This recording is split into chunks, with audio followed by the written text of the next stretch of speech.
Sania Adeline percaya pada keteraturan. Di usianya yang menginjak 32 tahun, hidupnya adalah cerminan dari prinsip itu.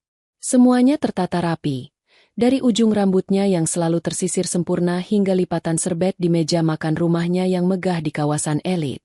5 tahun sudah ia menjadi istri Arga Wijoyo, seorang pengusaha properti yang sedang naik daun. Pernikahan mereka, di mata semua orang, adalah sebuah dongeng modern. Arga yang tampan dan karismatik, Sania yang anggun dan berkelas. Mereka adalah pasangan sampul majalah, simbol kesuksesan yang membuat banyak orang iri. Rumah mereka, sebuah bangunan 2 lantai dengan pilar-pilar tinggi dan taman yang dirawat oleh tukang kebun profesional, terasa lebih seperti museum daripada sebuah hunian. Semuanya mahal, semuanya indah, dan semuanya terasa dingin. Sania menghabiskan hari-harinya mengelola rumah tangga yang sebenarnya sudah diurus oleh 3 asisten, memastikan setiap sudutnya bersih tanpa noda, seolah kebersihan itu bisa menutupi retak-retak yang mulai muncul di fondasi pernikahan mereka. Arga, di usianya yang akan menginjak 35, telah banyak berubah dari pria yang dinikahinya 5 tahun lalu. Dulu ia hangat, penuh tawa, dan selalu punya waktu untuk mendengar cerita Sania. Kini, ia lebih sering bicara tentang nilai saham, tender proyek, dan citra. Tawa hangatnya berganti menjadi senyum puas saat membicarakan keuntungan, dan waktu luangnya dihabiskan bersama teman-temannya, sebuah lingkaran elit yang tampaknya lebih mementingkan merek jam tangan daripada isi percakapan. Malam itu, Sania sedang merapikan sentuhan terakhir pada mahakaryanya. Pesta ulang tahun kejutan untuk Arga. Seluruh ruang tamu telah diubah menjadi lounge yang elegan. Sebuah band jazz bermain lembut di sudut ruangan, catering dari restoran bintang 5 telah siap di meja panjang, dan puluhan tamu, yang terdiri dari kolega bisnis Arga dan teman-teman sosialita mereka, sudah mulai berdatangan. Sania, dalam balutan gaun sutra berwarna zamrud, bergerak anggun di antara para tamu, memastikan semuanya sempurna. Ia melakukan ini bukan hanya karena cinta, tetapi juga karena ini adalah perannya. Peran sebagai istri Arga Wijoyo. Ia melirik jam. Arga seharusnya sudah tiba. Sesuai skenario, sekretaris Arga akan meneleponnya untuk rapat darurat palsu di sebuah restoran, yang sebenarnya adalah lokasi pesta ini. Tepat pukul 8, pintu utama terbuka. Semua lampu dimatikan sejenak. Saat Arga melangkah masuk dengan ekspresi bingung, lampu kembali menyala dan seruan, "Kejutan!" menggema di seluruh ruangan. Arga tampak terkejut. Lalu wajahnya berubah menjadi senyum lebar yang terlihat sedikit dipaksakan. Itu bukan senyum untuk Sania, melainkan senyum untuk para tamunya, untuk kamera ponsel yang mulai merekam. Ia memeluk Sania singkat. Ciuman di pipinya terasa sambil lalu. "Kau melakukan semua ini," bisiknya. Matanya sibuk memindai ruangan, menilai skala kemewahan pesta itu. "Selamat ulang tahun, sayang," jawab Sania lembut, mencoba mengabaikan rasa hampa yang menyergapnya. Pesta pun dimulai. Arga menjadi pusat perhatian, dikelilingi teman-temannya yang menepuk punggungnya dan memuji kehebatan bisnisnya. Sania memperhatikan dari kejauhan, memegang segelas jus jeruk yang bahkan tidak ia minum. Matanya kemudian menangkap sosok Fania, seorang wanita yang baru beberapa bulan ini dikenalkan Arga sebagai rekan bisnis. Fania cantik, dengan gaun merah menyala yang memeluk tubuhnya dan tatapan mata yang tajam. Ia tidak pernah lepas dari sisi Arga, tertawa dengan nada yang terlalu keras pada lelucon suaminya, dan sesekali menyentuh lengan Arga dengan cara yang terlalu akrab. Sania merasakan alarm berbunyi di benaknya, sebuah intuisi yang selama ini selalu ia coba tepis.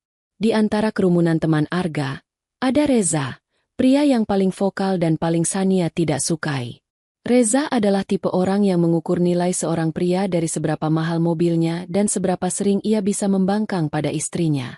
Ia adalah pengaruh buruk, bisikan setan di telinga Arga yang selalu haus akan pengakuan. Mendekati puncak acara, saat kue ulang tahun akan dipotong, Sania mendekati Arga. Ia ingin mengingatkan suaminya tentang janji mereka. "Arga," panggilnya pelan agar tidak mengganggu percakapan. "Jangan lupa, akhir pekan ini kita sudah janji akan ke rumah ibu." "Arga, yang sedang asyik tertawa bersama Reza dan beberapa temannya, menoleh dengan kening berkerut. Akhir pekan ini, aku tidak bisa. Aku sudah ada janji main golf dengan anak-anak. Tapi kau sudah janji. Suara Sania sedikit meninggi tanpa sengaja. Ibu sudah berharap sekali kita datang. Percakapan pelan itu ternyata cukup untuk menarik perhatian Reza. Dengan seringai di wajahnya, Reza merangkul bahu Arga. Wah, bos besar kita ternyata jadwalnya diatur istri, ya? Ledeknya, suaranya sengaja dikeraskan agar terdengar oleh orang-orang di sekitar mereka. Beberapa teman Arga tertawa. Wajah Arga yang tadinya ceria langsung berubah merah padam. Rasa malu dan amarah berkecamuk di matanya. Ia merasa dipermalukan di depan kerajaannya, di hadapan orang-orang yang seharusnya melihatnya sebagai pemimpin yang tak tersentuh. Sania, jangan mulai, desis Arga tajam, menarik lengannya dari Sania. Aku tidak memulai apa-apa. Arga, aku hanya mengingatkan janjimu, balas Sania, masih mencoba menjaga ketenangannya. Ia melirik Fania, yang berdiri tak jauh dari situ, menatapnya dengan senyum tipis penuh kemenangan. Kau sengaja mau membuatku malu, kan? Tuduh Arga, suaranya semakin keras. Musik jazz yang lembut seolah berhenti, dan perhatian seluruh ruangan kini tertuju pada mereka. Reza kembali menuang minyak ke dalam api. Sudah, Ga. Jangan sampai kelihatan takut istri di depan kita semua. Tunjukkan siapa yang pegang kendali. Ego Arga meledak. Semua logika dan kenangan 5 tahun pernikahan mereka lenyap dalam sekejap, digantikan oleh kebutuhan untuk membuktikan kejantanannya di depan teman-temannya yang menyoraki. Ia menatap Sania dengan pandangan dingin yang belum pernah Sania lihat sebelumnya. Kau mau tahu siapa yang pegang kendali? Arga berkata dengan suara yang bergema di ruangan yang tiba-tiba senyap. Ia menunjuk lurus ke wajah Sania. Sania mundur selangkah. Jantungnya berdebar kencang. Arga, jangan. Kita bisa bicara nanti. Tidak ada nanti, teriaknya. Aku sudah muak dengan semua ini. Di depan kalian semua, saksikan. Ia mengambil napas dalam-dalam. Dadanya membusung karena arogansi. Matanya berkilat puas saat melihat semua orang menatapnya dengan napas tertahan. Aku jatuhkan talak 3 untuk Sania. Kata-kata itu terlontar seperti peluru, menembus jantung Sania dan menghancurkan dunianya dalam hitungan detik. Ruangan menjadi sunyi senyap. Hanya suara gelas yang terjatuh dari tangan seorang tamu yang memecah keheningan. Wajah para tamu berubah dari rasa ingin tahu menjadi syok dan kasihan. Sania membeku. Kakinya seolah terpaku di lantai marmer yang dingin. Suara dengung memenuhi telinganya, dan pandangannya kabur. Ia bisa merasakan puluhan pasang mata menusuknya. Beberapa menatap kasihan, yang lain menatap dengan rasa ingin tahu yang kejam. Di antara semua wajah itu, ia melihat wajah Reza yang tersenyum puas, dan wajah Fania yang bersinar dengan kemenangan mutlak. Di tengah reruntuhan hidupnya, diiringi tepuk tangan pelan dari Reza, Sania hanya bisa berdiri diam, anggun, hancur, dan benar-benar sendirian. Pesta ulang tahun suaminya telah menjadi upacara pemakamannya sendiri. Keheningan yang canggung setelah pengumuman Arga terasa lebih menyakitkan daripada teriakan apapun. Pesta itu mati seketika. Para tamu, yang beberapa menit lalu tertawa dan minum sampanye, kini saling berbisik dan perlahan-lahan mencari jalan keluar, berusaha keras untuk tidak menatap Sania. Mereka meliriknya dengan kasihan sekilas sebelum membuang muka, seolah kehancurannya menular. Musik jazz sudah berhenti. Band membereskan peralatan mereka dalam diam. Ruangan yang tadinya penuh kehidupan kini terasa seperti kuburan yang dihias dengan pita dan balon. Arga berdiri di sana, masih dengan sisa-sisa kemarahan di wajahnya. Namun kini sedikit kebingungan mulai merayap masuk saat ia menyadari besarnya tindakannya. Tapi egonya terlalu besar untuk mundur. Ia tidak menatap Sania. Matanya tertuju pada Reza, seolah mencari pembenaran atas apa yang baru saja ia lakukan. Reza mengangguk kecil, memberinya senyum persetujuan yang busuk. Sania masih berdiri mematung. Tubuhnya ada di sana, tetapi jiwanya telah melayang ke tempat yang jauh, ke ruang hampa di mana rasa sakit begitu besar hingga ia tidak bisa merasakannya lagi. Ia tidak menangis. Tidak ada air mata. Yang ada hanya kehampaan yang dingin dan menusuk. Akhirnya, Arga bergerak. Ia berjalan melewati Sania tanpa sepatah kata pun. Seolah Sania adalah perabot tak kasat mata. Ia menghampiri Vania, yang langsung menyambutnya dengan sentuhan lembut di lengan. "Ayo, aku antar kau keluar dari sini," bisik Vania. Suaranya terdengar seperti desisan ular. Setelah Arga dan sebagian besar tamunya pergi, hanya tersisa Sania dan para pramusaji yang membereskan sisa-sisa pesta dengan canggung. Kue ulang tahun yang megah masih utuh di atas meja. Lilinnya belum sempat dinyalakan. Sebuah monumen bisu bagi kehidupan yang baru saja berakhir. Perlahan, Sania memaksa kakinya untuk bergerak. Satu langkah, lalu satu langkah lagi, menaiki tangga menuju kamar tidur mereka. Kamar tidurnya. Setiap langkah terasa berat, seolah ia sedang berjalan di dasar lautan. Di dalam kamar, aroma parfum Arga masih tertinggal di udara. Ia membuka lemari pakaian yang besar, melihat deretan gaun dan tas mahalnya di satu sisi, dan setelan jas Arga yang rapi di sisi lain. Semuanya terasa asing. Ia menarik sebuah koper besar dari atas lemari dan membukanya di atas ranjang. Tangannya bergerak secara mekanis, mengambil pakaian tanpa benar-benar melihat apa yang ia ambil. Gaun, blus, celana. Ia tidak mengambil perhiasan, tidak menyentuh barang-barang mewah yang pernah Arga berikan sebagai hadiah. Ia hanya ingin membawa apa yang menjadi miliknya, apa yang ia beli dengan sisa uang pribadinya sendiri. Saat ia sedang melipat sebuah blus, pintu kamar terbuka. Arga masuk, wajahnya keras dan tanpa penyesalan.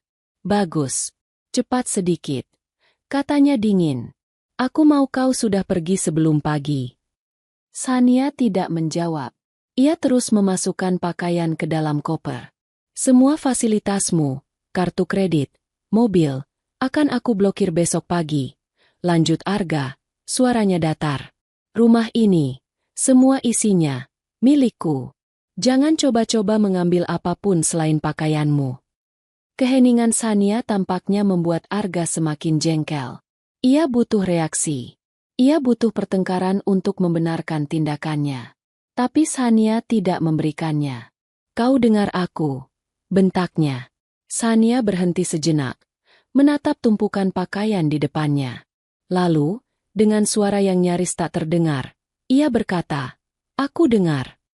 Arga mendengus, lalu berbalik dan keluar dari kamar, membanting pintu di belakangnya. Sania tersentak. Dan saat itulah bendungan pertahanannya pecah. Bukan tangisan histeris, melainkan air mata sunyi yang mengalir deras di pipinya, membasahi blus sutra yang ada di tangannya. Ia menangis tanpa suara. Tubuhnya bergetar hebat karena rasa sakit yang tak tertahankan. Ia menangisi 5 tahun hidupnya yang sia-sia, menangisi cinta yang ia pikir nyata, dan menangisi penghinaan yang akan membekas selamanya.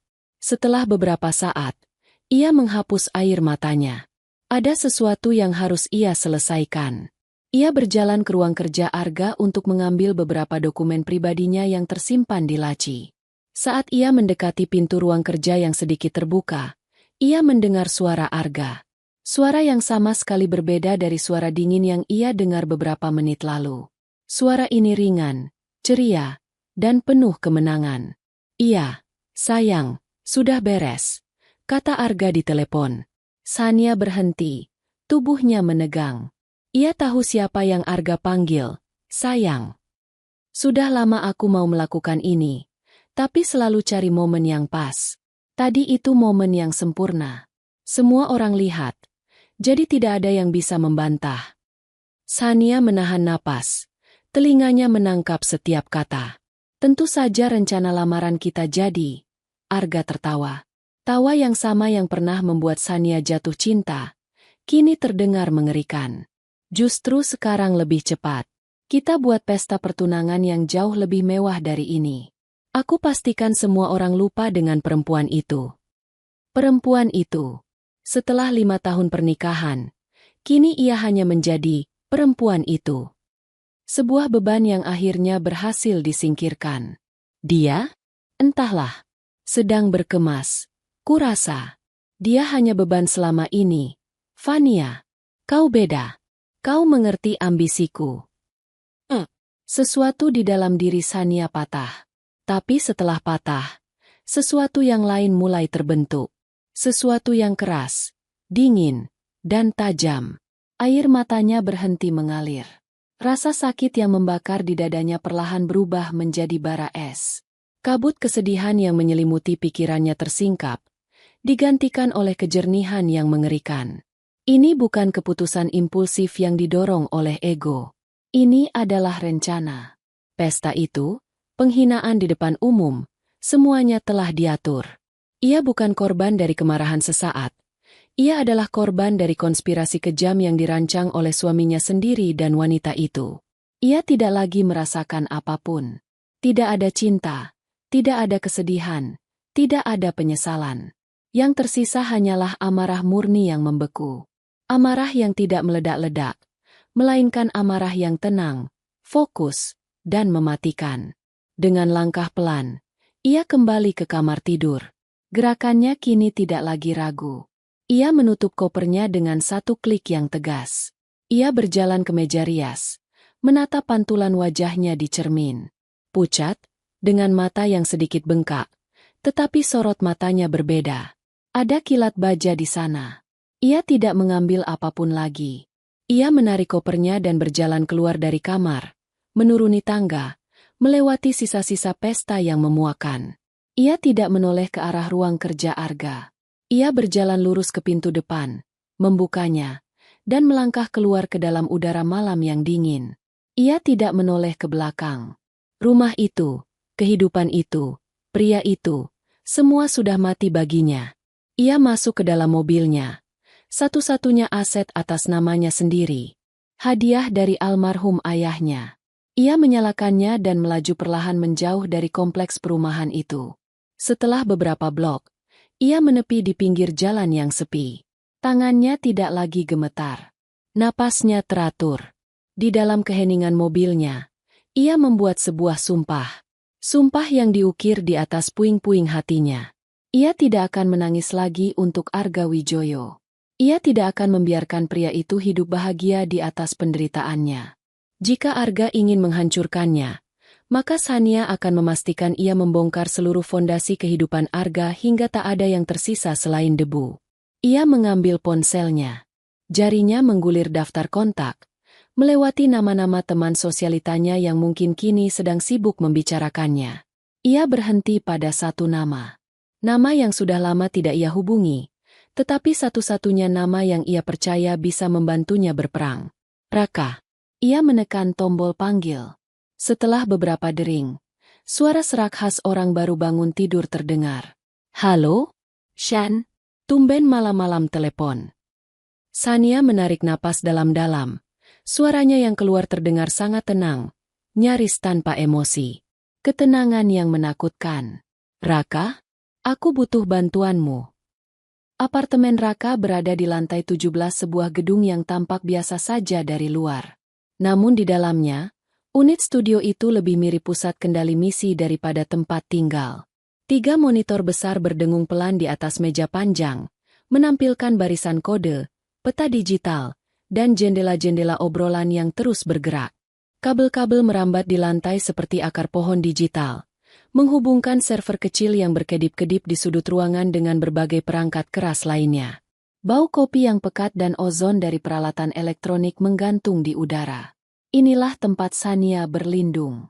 2 hari telah berlalu sejak malam terkutuk itu. 2 hari Sania habiskan di kamar hotel murah, membiarkan dirinya merasakan setiap gelombang syok dan duka hingga tuntas. Ia tidak makan, nyaris tidak tidur. Ia hanya duduk di kegelapan, memutar ulang setiap detik penghinaan itu di kepalanya hingga rasa sakitnya berubah menjadi kebas. Kini, rasa kebas itu telah membeku menjadi tujuan. Raka membukakan pintu dengan ekspresi cemas. Ia mengenakan kaos oblong abu-abu dan celana kargo, rambutnya sedikit acak-acakan. Ia menatap Sania dari atas ke bawah, melihat gaun sutra yang sama yang dikenakan Sania di pesta, kini kusut dan ternoda. Mata Sania tidak bengkak karena menangis, tetapi kosong dan gelap, seolah api di dalamnya telah padam, hanya menyisakan bara yang dingin. "Shan, kau." Raka memulai, tidak tahu harus berkata apa. "Boleh aku masuk?" potong Sania. Suaranya serak tetapi stabil. Tanpa banyak bicara, Raka menyingkir. Sania melangkah masuk, meletakkan tas tangannya di atas sofa kecil yang menjadi satu-satunya perabot selain meja kerja raksasa. Ia menatap ke sekeliling ruangan yang familiar. Dulu, ia dan Arga sering mengejek Raka yang lebih memilih menghabiskan uangnya untuk kartu grafis terbaru daripada sofa yang nyaman.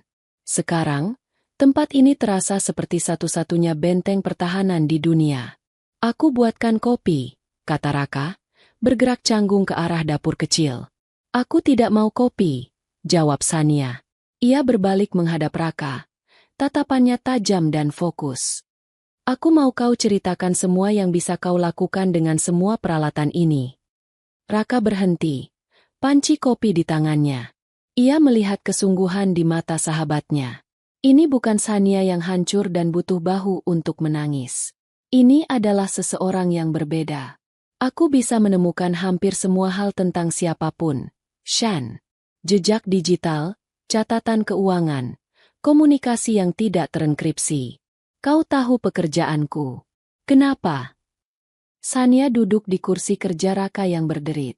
"Aku sudah ceritakan garis besarnya di telepon. Sekarang aku akan ceritakan detailnya." Dan ia pun bercerita. Bukan dengan isak tangis atau luapan emosi, melainkan dengan ketenangan seorang saksi yang melaporkan sebuah kejahatan. Ia menceritakan setiap detail malam itu, dari senyum Fania yang penuh kemenangan hingga bisikan Reza yang menghasut. Ia mengulangi kata demi kata percakapan telepon Arga yang ia dengar, menekankan pada bagian di mana Arga menyebutnya beban, dan merencanakan lamaran dengan Fania. Raka mendengarkan dalam diam. Rahangnya mengeras. Amarah yang membara di matanya adalah amarah untuk Sania. Ia selalu tahu Arga adalah pria arogan yang dangkal, tapi ia tidak pernah menyangka Arga bisa sekejam ini. Saat Sania selesai, Raka mengepalkan tangannya di atas meja. "Bajingan itu," desisnya. "Apa yang mau kau lakukan, Shan? Kau mau menuntutnya? Aku bisa kumpulkan bukti perselingkuhannya dengan mudah." Sania menggeleng pelan. "Hukum terlalu lambat, Raka. Dan hasilnya tidak akan setimpal. Aku tidak mau uangnya. Aku tidak mau permintaan maafnya. Aku mau dia merasakan apa yang aku rasakan. Aku mau dia kehilangan semua yang ia banggakan, satu persatu, sampai ia tidak punya apa-apa lagi untuk dipegang selain penyesalannya." Raka menatapnya lama, mengenali kilat berbahaya di mata sahabatnya. Ini bukan balas dendam biasa, kan? Ini adalah pembongkaran, koreksi Sania. Terstruktur dan sistematis. Dan aku butuh kau sebagai arsiteknya. Sebuah senyum tipis yang dingin tersungging di bibir Raka. "Baiklah, mari kita mulai bekerja. Apa kelemahan terbesar Arga Wijoyo?"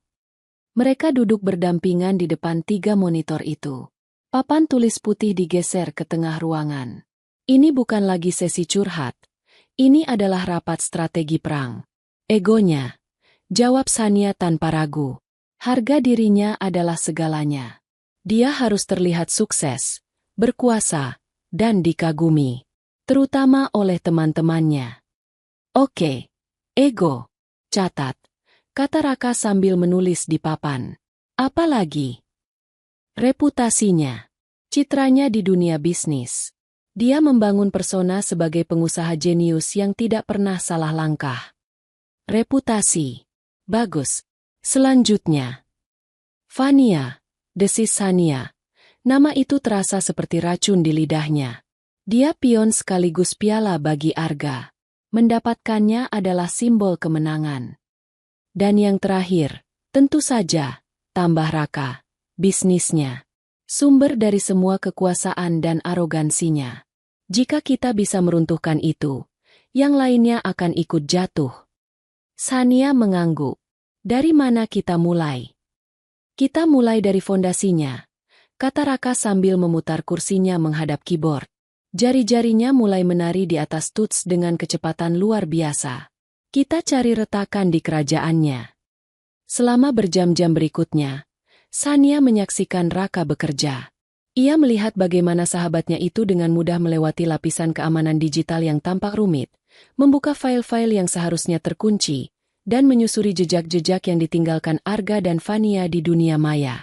Ini adalah dunia yang benar-benar baru bagi Sania. Dunia di mana informasi adalah senjata paling mematikan.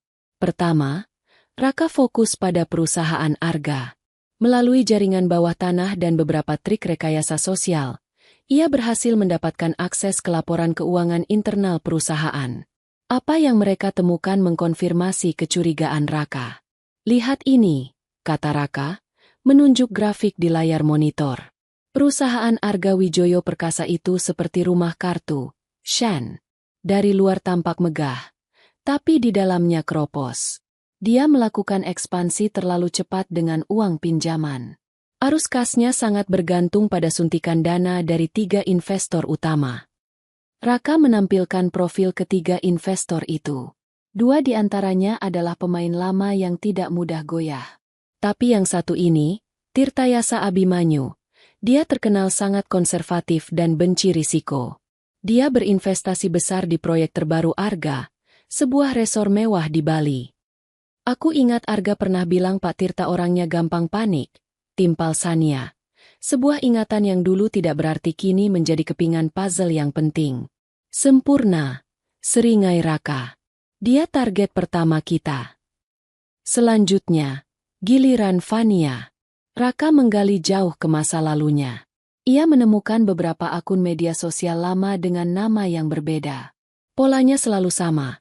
Foto-foto liburan mewah dengan pria-pria yang lebih tua, unggahan tentang tas dan perhiasan mahal, lalu akun itu tiba-tiba tidak aktif, dan akun baru dengan nama lain muncul beberapa bulan kemudian di kota yang berbeda.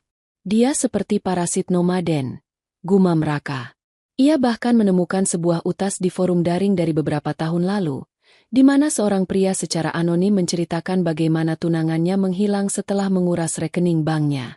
Deskripsi wanita itu sangat cocok dengan Fania. Amunisi untuk Fania sudah kita kumpulkan. Kita simpan ini untuk serangan kedua. Terakhir, Reza. Raka dengan cepat menemukan hubungan antara perusahaan cangkang milik Reza dengan salah satu tender pemerintah yang sedang coba dimenangkan oleh Arga. Ini bau sekali suap dan kolusi, kata Raka. Mereka menggunakan perusahaan Reza untuk menyalurkan dana pelicin. Jika ini terbongkar, mereka berdua bisa masuk penjara. Sania menatap semua informasi yang terpampang di layar dan di papan tulis. Wajah Arga yang tersenyum di profil perusahaannya, foto Fania yang glamor, dan seringai Reza di sebuah pesta. Mereka tampak tak terkalahkan. Tapi kini, Sania melihat mereka apa adanya. Seorang penipu, seorang parasit, dan seorang penghasut. Dan ia memegang semua rahasia mereka. Perasaan kuat yang aneh menjalari dirinya. Ini bukan kebahagiaan, melainkan sebuah kendali. Untuk pertama kalinya sejak pernikahannya, ia merasa memegang kendali atas hidupnya sendiri. Ia bukan lagi hanya seorang istri pajangan yang tugasnya mengatur pesta. Ia adalah seorang ahli strategi yang sedang merencanakan kejatuhan musuhnya. Jadi, kata Sania, suaranya mantap. Bagaimana cara kita membuat Pak Tirta panik? Raka tersenyum, memutar kursinya kembali ke keyboard.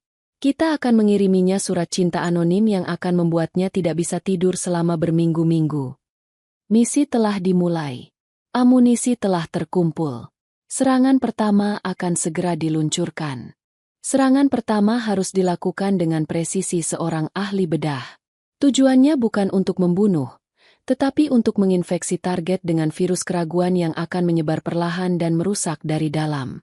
Targetnya adalah Tirtayasa Abimanyu, investor paling penakut di perusahaan Arga. Senjatanya adalah sepucuk surat elektronik.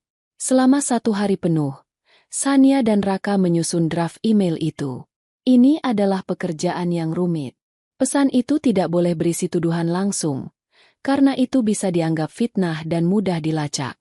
Sebaliknya, pesan itu harus berupa serangkaian pertanyaan yang menyiratkan adanya masalah besar, dirancang khusus untuk memicu paranoia Tirtayasa.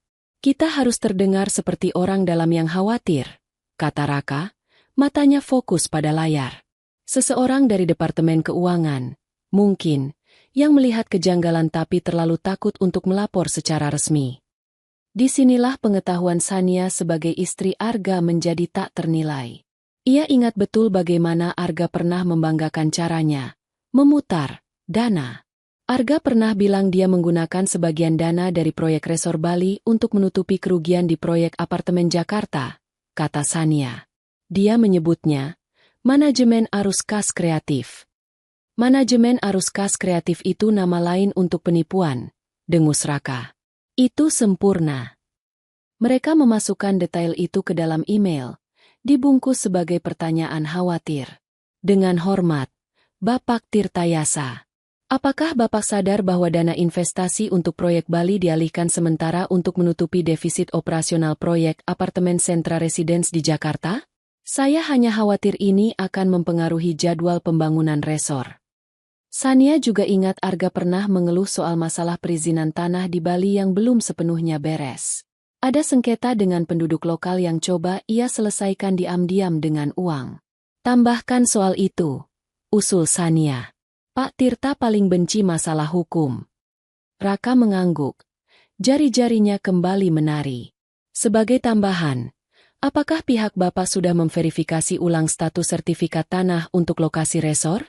Saya mendengar ada beberapa gugatan dari warga setempat yang berpotensi menunda proyek tanpa batas waktu.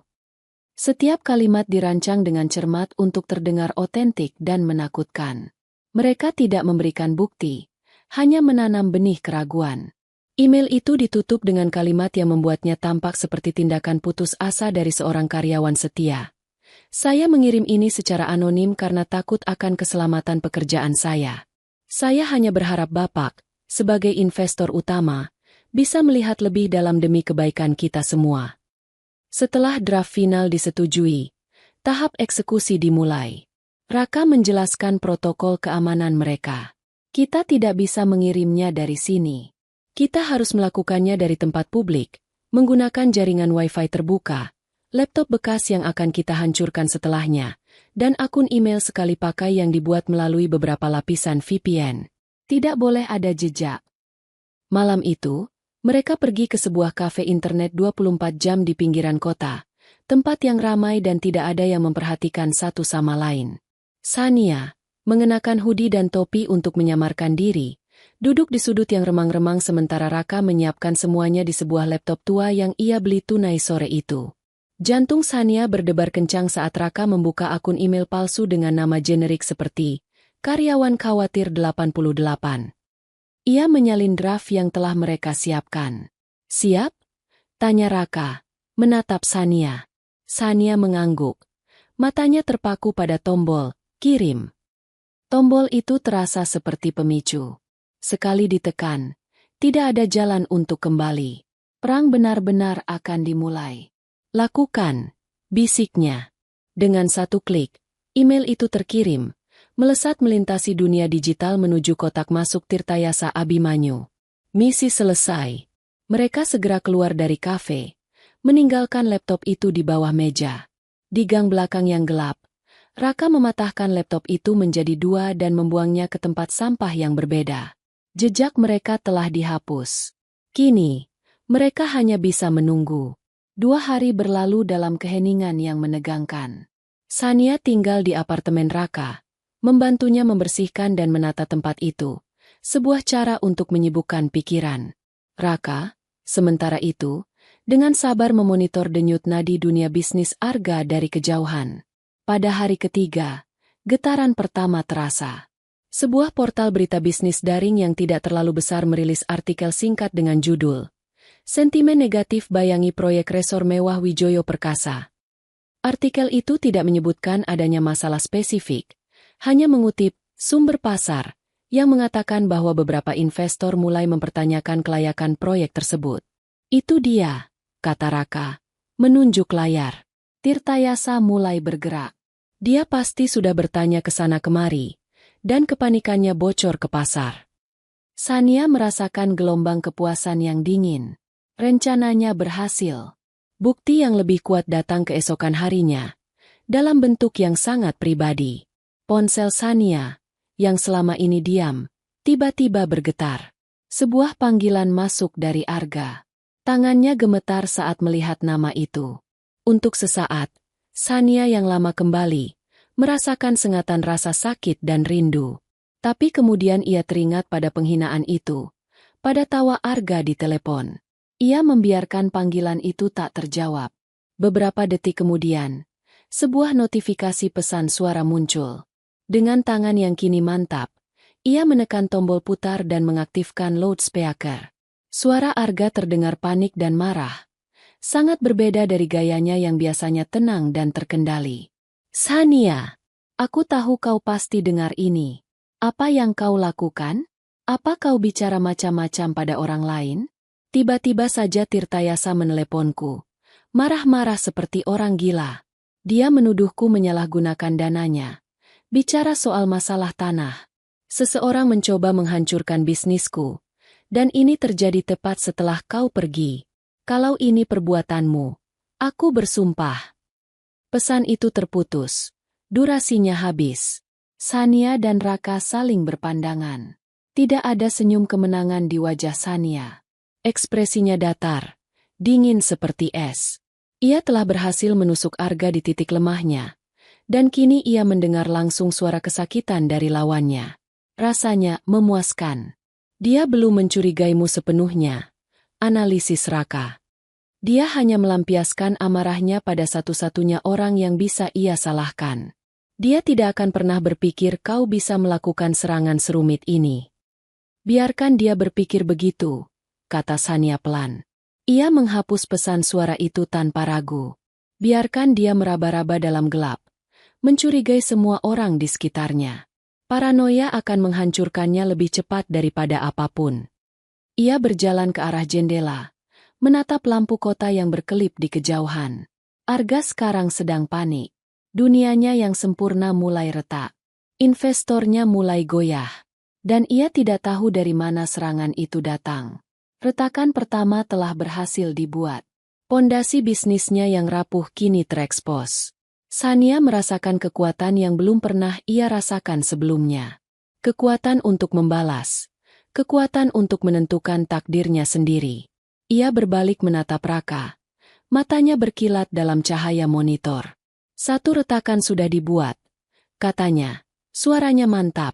Sekarang, kita siapkan yang kedua. Sudah waktunya sang calon ratu kehilangan mahkotanya.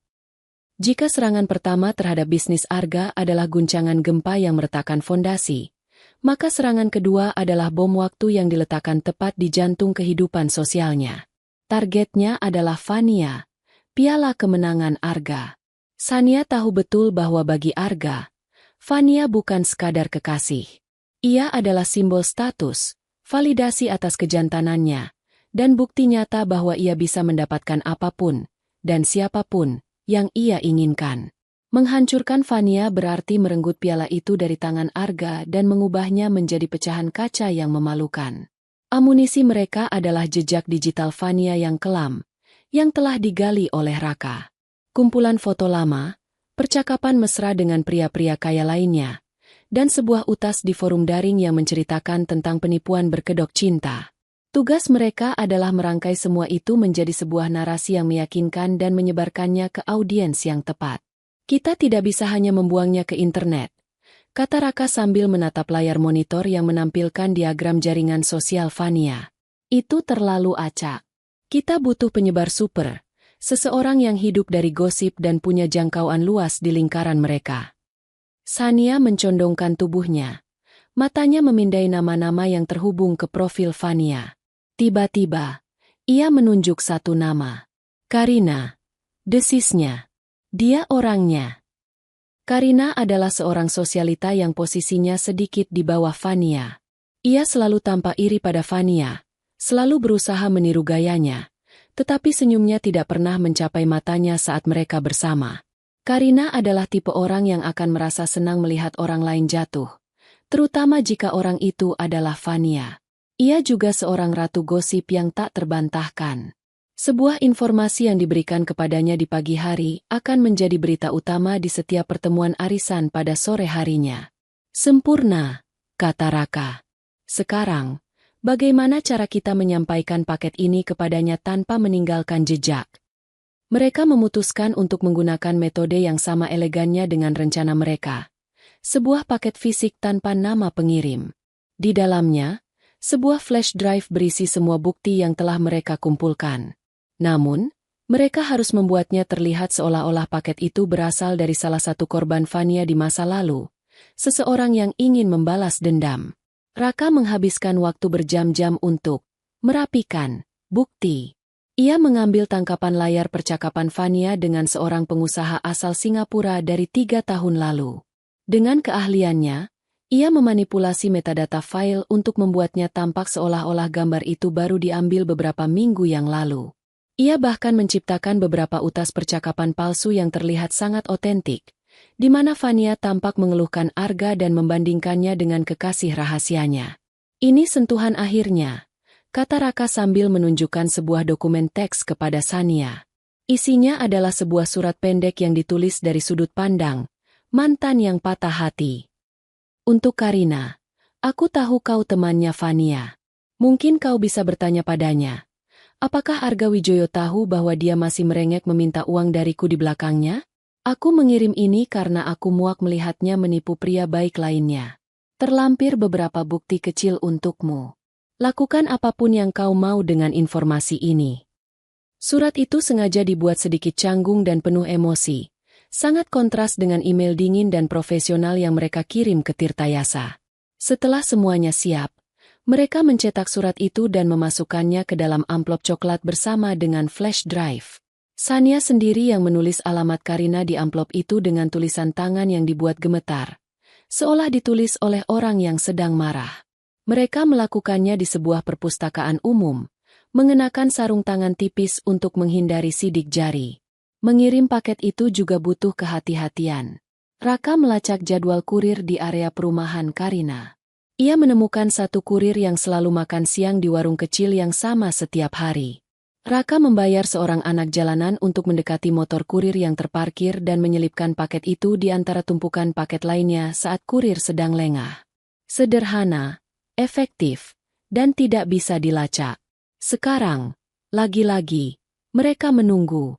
Kali ini, hasilnya datang lebih cepat. 2 hari setelah paket itu dikirim, Sania menerima telepon dari salah satu teman lamanya, Delia, seorang wanita yang sebenarnya tidak terlalu dekat dengannya tetapi selalu ingin tahu urusan semua orang. "Shan, ya ampun, kau tidak akan percaya ini." Suara Delia terdengar bersemangat dan penuh konspirasi. "Kau sudah dengar gosip terbaru tentang Vania?" Sania berpura-pura tidak tahu apa-apa. "Vania? Vania siapa?" tanyanya dengan nada datar. "Vania pacarnya Arga." Astaga, ternyata dia itu penipu ulung. Karina baru saja menyebar cerita di grup arisan. Katanya Vania itu masih berhubungan dengan mantannya yang dari Singapura, bahkan sambil pacaran sama Arga. Ada bukti chatnya segala. Katanya Vania bilang Arga itu membosankan dan dia hanya bertahan demi proyek-proyeknya. Gila, kan? Sania memejamkan matanya, merasakan gelombang kepuasan yang dingin menjalari tulang punggungnya. Bom itu telah meledak tepat di sasarannya. "Oh ya?" Ia berhasil berkata, menjaga suaranya tetap netral. "Iya. Semua orang membicarakannya. Kasihan juga ya si Arga. Sudah menceraikan kamu. Malah dapat perempuan ular seperti itu." Setelah menutup telepon, Sania menatap Raka yang sedang menyeringai dari seberang ruangan. "Sudah dimulai," kata Sania. Keesokan harinya, badai itu mencapai puncaknya. Seseorang, kemungkinan besar Karina, telah membocorkan tangkapan layar itu ke sebuah akun gosip populer di Instagram. Dalam sekejap, cerita itu menjadi viral. Wajah Vania terpampang di mana-mana, dicap sebagai pelakor sekaligus penipu. Komentar-komentar kejam membanjiri akun media sosialnya, memaksanya untuk mengunci profilnya. Dampak terhadap Arga langsung terasa. Pria itu, yang sedang pusing 7 keliling karena masalah investor, kini harus menghadapi penghinaan publik. Citranya sebagai pria berkuasa yang bisa mendapatkan wanita manapun yang ia mau hancur lebur. Kini ia terlihat seperti pria bodoh yang dibutakan oleh cinta, ditipu oleh wanita materialistis. Bagi seseorang yang hidup demi citra seperti Arga, ini adalah pukulan yang telak. Sania bisa membayangkan apa yang terjadi di dalam rumah mewahnya. Pertengkaran hebat pasti terjadi. Arga yang paranoid akan menuduh Fania, dan Fania yang manipulatif akan berusaha memutarbalikkan fakta, mungkin menuduh balik bahwa ini adalah ulah Sania. Benih keraguan yang ditanam di hati Arga kini telah tumbuh menjadi pohon kecurigaan yang beracun. Hubungan yang dibangun di atas pondasi keuntungan dan nafsu tidak akan kuat menahan guncangan seperti ini. Malam itu, Sania duduk sendirian di balkon apartemen Raka, menatap kota yang terbentang di bawahnya. Ia tidak merasa bahagia. Perasaan yang ada lebih dalam dari itu. Ini adalah perasaan validasi. Selama bertahun-tahun, ia merasa dirinya tidak berharga, hanya menjadi aksesori bagi kehidupan Arga. Sekarang, ia melihat bahwa ia memiliki kekuatan. Kekuatan untuk membongkar kebohongan, untuk menuntut keadilan dengan caranya sendiri. Ia memikirkan Fania. Ia tidak merasa kasihan. Fania telah dengan sengaja ikut andil dalam menghancurkan pernikahannya, menari-nari di atas penderitaannya. Sekarang, Fania merasakan sedikit dari rasa sakit itu. Rasa malu, rasa dihakimi, dan rasa kehilangan kendali. Mahkota yang Fania coba rebut dari kepala Sania kini telah jatuh dan terinjak-injak. Sebuah pesan masuk ke ponsel Raka, yang tergeletak di meja. Raka membacanya sekilas lalu memberikannya pada Sania. Pesan itu dari salah satu kontaknya di dunia perbankan. Arga Wijoyo baru saja menarik aplikasi pinjaman pribadinya. Sepertinya rencana lamaran mewahnya batal. Sania membaca pesan itu 2 kali. Rencana lamaran. Rencana yang Arga bicarakan dengan penuh tawa di telepon beberapa minggu lalu. Rencana yang akan dibangun di atas reruntuhan pernikahan mereka. Kini, rencana itu ikut hancur. Ia mengembalikan ponsel itu kepada Raka. Untuk pertama kalinya dalam waktu yang sangat lama, sebuah senyum tipis, senyum yang nyata, tersungging di bibirnya.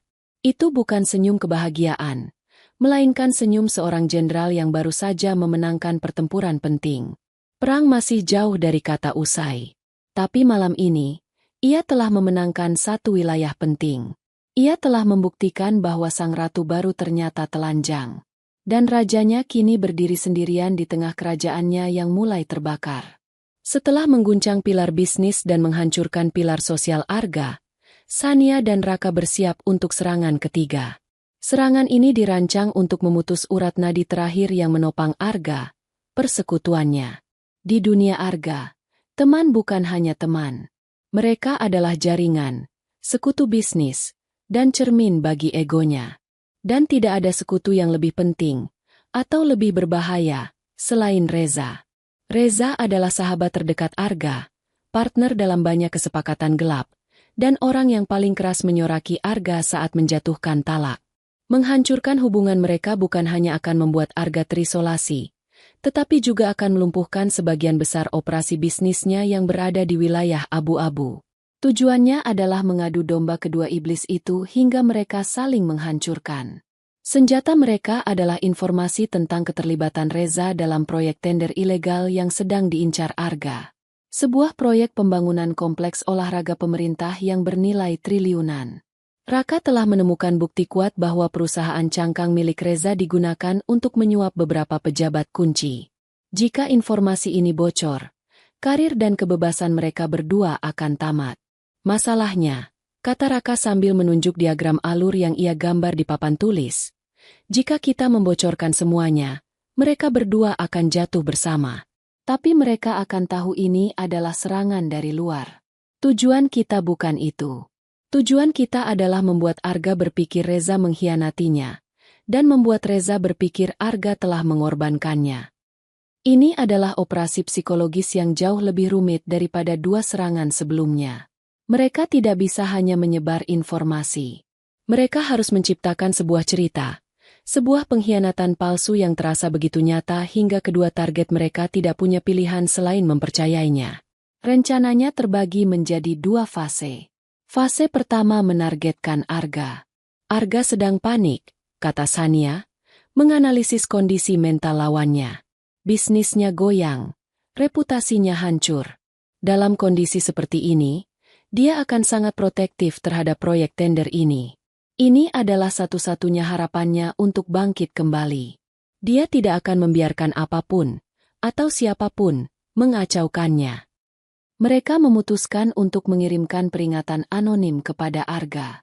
Sebuah email singkat yang menyiratkan bahwa ada kebocoran informasi tentang tender itu, dan sumber kebocorannya sangat dekat dengannya.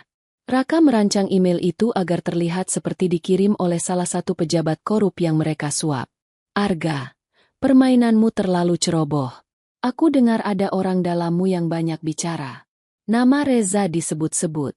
Bereskan masalahmu sebelum kita semua tenggelam. Email itu dikirim dari akun sekali pakai ke alamat email pribadi Arga yang jarang digunakan. Tujuannya adalah menanamkan benih kecurigaan di benak Arga. Untuk membuatnya mulai memandang sahabatnya sendiri, Reza, sebagai potensi ancaman atau beban. Sementara menunggu benih itu tumbuh, mereka menyiapkan fase kedua dan yang paling krusial, menjebak Reza. Mereka harus membocorkan sebagian informasi tender itu ke PT Adijaya Konstruksi, kompetitor terkuat Arga dalam proyek ini. Bocoran itu harus cukup signifikan untuk membuat Adijaya bisa menyalip Arga, tetapi tidak cukup lengkap untuk membongkar seluruh skandal suapnya. Dan yang terpenting, bocoran itu harus terlihat seolah-olah berasal dari Arga sendiri. Bagaimana caranya? Tanya Sania.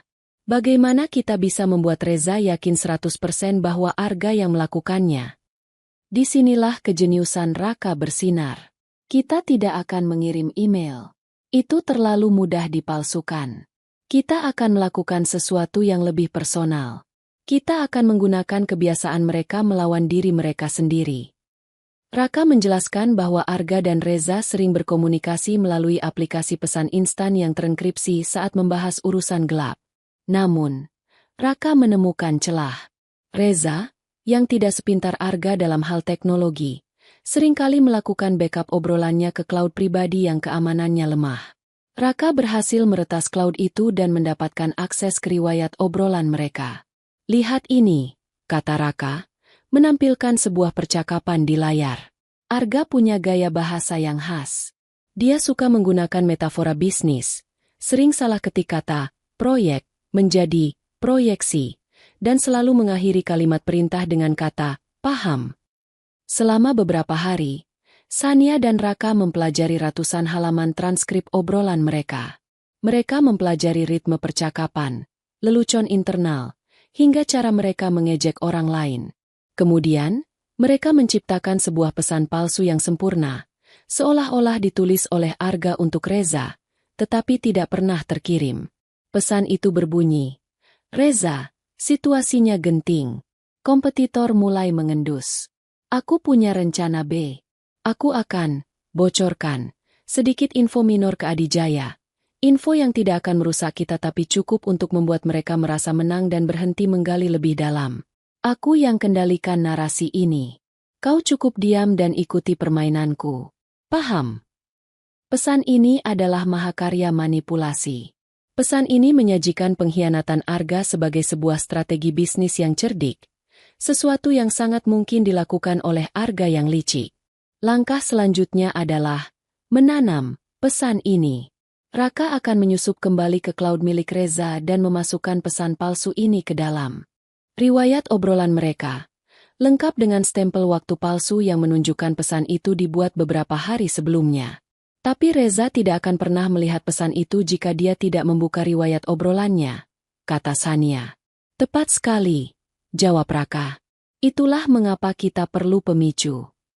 Pemicunya adalah kebocoran informasi yang sesungguhnya ke Adijaya Konstruksi. Raka mengirimkan data teknis dan beberapa detail strategi penawaran Arga secara anonim ke Direktur Pengembangan Bisnis Adijaya. 2 minggu kemudian, berita itu datang. Pengumuman pemenang tender kompleks olahraga itu dimajukan. Dan pemenangnya adalah PT Adijaya Konstruksi. Mereka menang dengan selisih penawaran yang sangat tipis.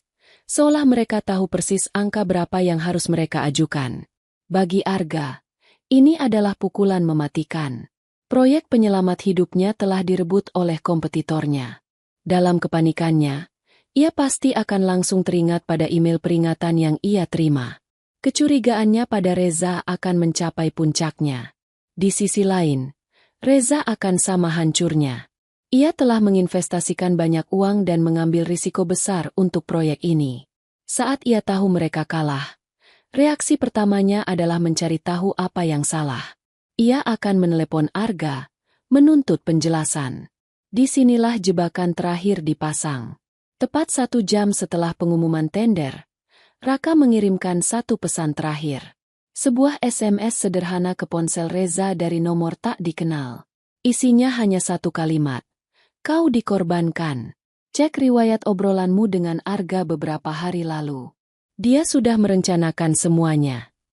Sania dan Raka bisa membayangkan apa yang terjadi selanjutnya. Reza yang panik dan marah akan membuka riwayat obrolannya. Dan di sana, ia akan menemukan pesan palsu yang telah mereka tanam. Pesan yang membuktikan bahwa sahabatnya sendiri telah dengan sengaja membocorkan informasi dan mengorbankannya untuk menyelamatkan diri. Pengkhianatan itu akan terasa nyata. Rasa sakitnya akan sangat dalam. Persahabatan yang dibangun di atas kebohongan dan keserakahan itu akan hancur berkeping-keping. Malam itu, mereka tidak perlu menunggu lama. Dari apartemen Raka, mereka bisa melihat gedung kantor Arga yang megah di kejauhan. Sekitar pukul 10 malam, sebuah mobil sport merah, mobil Reza, terlihat melaju kencang ke lobi gedung.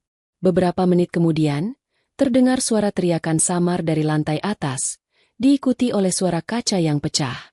Raka meretas kamera CCTV di lobi gedung kantor Arga. Mereka menyaksikan pemandangan itu di layar monitor. Reza keluar dari lift. Wajahnya merah padam karena amarah. Disusul oleh Arga yang berusaha menenangkannya. Mereka berdebat hebat. Reza mendorong Arga hingga terjatuh. Petugas keamanan berusaha melerai. Itu adalah sebuah pertunjukan kehancuran persahabatan yang brutal dan memalukan. Disaksikan oleh beberapa karyawan yang lembur. Sania menatap layar tanpa ekspresi. Tidak ada rasa puas. Hanya rasa dingin yang menusuk. Ia baru saja mengubah dua sahabat menjadi musuh bebuyutan. Ia telah memutus satu-satunya tali penopang yang tersisa bagi Arga. Kini, Arga Wijoyo benar-benar sendirian. Dikhianati oleh kekasihnya, ditinggalkan oleh sahabatnya, dan bisnisnya berada di ambang kehancuran. Ia terisolasi, paranoid, dan berdarah karena luka yang tidak ia lihat datangnya. Ia sudah matang untuk dipetik. Sudah waktunya untuk jebakan terakhir yang akan merampas segalanya darinya. Arga Wijoyo terpojok. Dunianya, yang dulu seluas cakrawala, kini menyusut menjadi sebuah ruangan kantor yang terasa sesak dan mengancam. Tumpukan surat tagihan menggunung di mejanya. Masing-masing adalah pengingat kegagalan. Investor Tirtayasa telah menarik seluruh dananya, memicu kepanikan investor lain yang ikut lari seperti tikus dari kapal yang karam. Proyek tender impiannya direbut kompetitor. Fania, yang dulu selalu menempel di lengannya, kini menjadi duri dalam daging. Teleponnya penuh dengan panggilan Fania yang menuntut, menyalahkan, dan mengancam akan pergi jika Arga tidak segera memperbaiki keadaan. Pertengkaran hebat dengan Reza di lobi kantornya menjadi berita panas di kalangan bisnis, melengkapi citranya sebagai pemimpin yang gagal dan teman yang tidak bisa diandalkan. Setiap malam, ia tidak bisa tidur. Setiap bayangan tampak seperti musuh. Setiap dering telepon terdengar seperti kabar buruk. Ia merasa seperti sedang diburu oleh hantu tak kasat mata. Diserang dari segala arah oleh kekuatan yang tidak ia pahami. Ia paranoid, lelah, dan yang paling berbahaya dari semuanya, ia putus asa. Dan orang yang putus asa akan menyambar ular berbisa sekalipun jika ia pikir itu adalah seutas tali. Ular itu datang dalam wujud sebuah kesempatan. Kesempatan itu bernama Nusantara Capital, sebuah firma investasi butik yang namanya mulai beredar di beberapa forum keuangan yang diikuti Arga. Raka telah dengan cermat menanam nama itu selama beberapa minggu, Membangun citranya sebagai pemain agresif yang gemar mengakuisisi perusahaan-perusahaan yang sedang kesulitan untuk kemudian membalikannya menjadi keuntungan besar. Situs web mereka profesional. Profil para eksekutifnya di LinkedIn tampak meyakinkan. Semuanya adalah fabrikasi digital yang sempurna. Kail itu tidak dilemparkan langsung ke Arga. Raka menggunakan perantara, seorang analis keuangan muda bernama Bayu, yang pernah bekerja untuk Arga dalam sebuah proyek kecil. Bayu yang ambisius dan sedikit naif dihubungi oleh seorang pemburu kepala, Raka yang menyamar dengan suara berbeda, dan ditawari komisi yang sangat besar jika berhasil membawa Wijoyo Perkasa ke meja perundingan dengan Nusantara Capital. Kepada Bayu, Raka menjual cerita bahwa firma itu tidak tertarik pada bisnis Arga yang sedang sekarat, melainkan pada aset tanahnya yang sangat berharga. 3 hari kemudian, Arga menerima telepon dari Bayu. "Pak Arga, saya tahu ini mungkin saat yang tidak tepat," kata Bayu dengan nada hati-hati. "Tapi ada sebuah firma investasi, Nusantara Capital. Mereka sangat tertarik untuk bicara dengan Bapak. Mereka spesialis penyelamatan perusahaan. Ini bisa jadi jalan keluar, Pak." Dalam keadaan normal, ego Arga akan menolak mentah-mentah ide diselamatkan. Tapi kini, tidak ada lagi kemewahan untuk bersikap angkuh. Ini adalah satu-satunya cahaya di ujung terowongan yang gelap. "Atur pertemuannya," jawab Arga. Suaranya lebih serak dari yang ia duga. Pertemuan itu diadakan di sebuah kantor mewah di distrik bisnis Sudirman. Raka telah menyewa ruang rapat itu selama 3 jam. Semuanya dirancang untuk memancarkan aura kekuasaan dan kekayaan. Meja kayu mahoni yang panjang, pemandangan kota dari jendela setinggi langit-langit, dan lukisan-lukisan abstrak yang mahal di dinding. Arga disambut oleh seorang pria berusia akhir 50-an, berperawakan tenang dan berwibawa. Ia memperkenalkan diri sebagai Hartono, Direktur Utama Nusantara Capital. Pria itu sebenarnya adalah seorang aktor teater semi pensiunan yang dibayar mahal oleh Raka untuk 1 hari pertunjukan. Di telinganya terpasang alat bantu dengar kecil, yang sebenarnya adalah penerima audio nirkabel. Dari sebuah van yang diparkir di seberang gedung, Raka dan Sania memantau semuanya melalui kamera tersembunyi, dengan Raka membisikkan setiap kata yang harus diucapkan. "Hartono." "Selamat siang, Pak Arga," kata Hartono dengan suara berat yang menenangkan. "Saya sudah mempelajari situasi perusahaan Anda. Sulit, tapi tidak mustahil untuk diselamatkan." Arga, yang datang dengan perasaan terhina, langsung merasa sedikit lega. Pria di depannya tidak merendahkannya, malah berbicara dengan nada penuh hormat. "Kami di Nusantara Capital," lanjut Hartono, mengulang baris-baris yang didikte Raka, "percaya pada potensi jangka panjang. Aset properti Anda strategis. Yang Anda butuhkan hanyalah suntikan dana segar untuk restrukturisasi utang dan memulihkan kepercayaan pasar. Dan kami siap memberikannya." Di layar monitor di dalam van, Sania melihat Arga mencondongkan tubuhnya ke depan. Matanya yang tadinya kuyu kini berbinar dengan harapan. "Kail itu telah ditelan. Berapa banyak yang Anda tawarkan?" tanya Arga. Hartono menyebutkan sebuah angka yang membuat Arga nyaris berhenti bernapas. Jumlahnya lebih dari cukup untuk menutupi semua utangnya dan memulai kembali dari awal. "Tapi, tentu saja, ada syaratnya. Ini adalah investasi berisiko tinggi bagi kami, Pak Arga," jelas Hartono. "Kami perlu jaminan. Bukan jaminan dari perusahaan Anda, karena nilainya sedang tidak stabil. Kami butuh jaminan personal." Hartono menyodorkan sebuah map tebal berisi dokumen perjanjian. "Sebagai tanda itikat baik dan untuk mengamankan posisi kami meminta Anda untuk sementara waktu mengalihkan hak kelola atas perusahaan induk pribadi Anda, PT Arga Jaya Mandiri, kepada kami sebagai agunan. Perusahaan ini, setahu kami, adalah induk dari semua aset pribadi Anda, rumah, kendaraan, dan portofolio saham lainnya. Ini murni formalitas. Setelah dana kami cair dan perusahaan Anda stabil dalam 6 bulan, hak kelola akan kembali sepenuhnya kepada Anda." Alarm samar berbunyi di benak Arga. Menyerahkan kendali atas seluruh harta pribadinya adalah sebuah langkah gila. Tapi suara keputusasaan di kepalanya jauh lebih keras. Ini satu-satunya jalan. 6 bulan.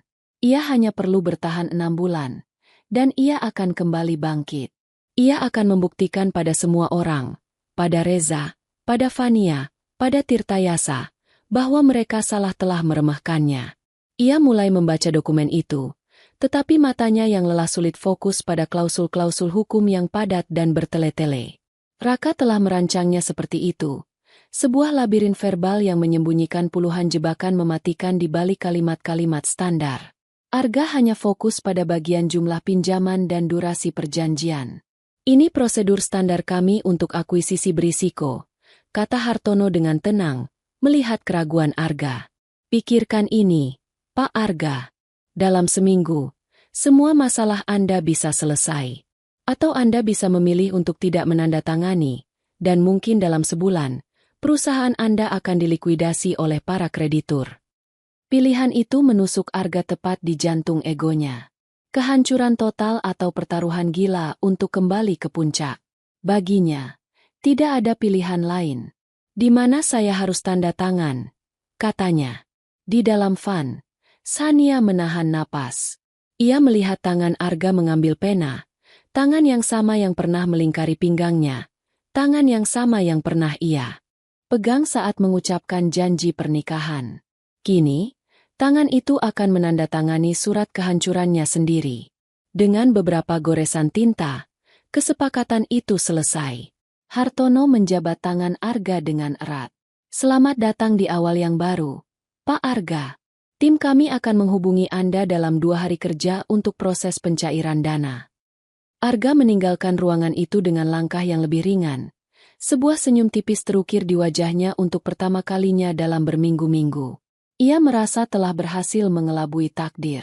Ia tidak tahu bahwa takdir baru saja selesai mengelabuhinya. 2 hari kerja berlalu. Tidak ada telepon dari Nusantara Capital. Arga mulai cemas. Ia mencoba menghubungi nomor Hartono, tetapi nomor itu tidak aktif.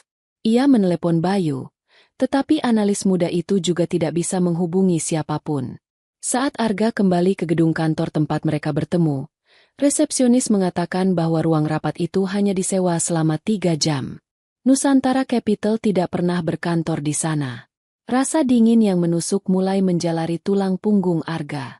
Dengan tangan gemetar, ia menelepon pengacaranya, memintanya untuk memeriksa kembali dokumen yang telah ia tanda tangani.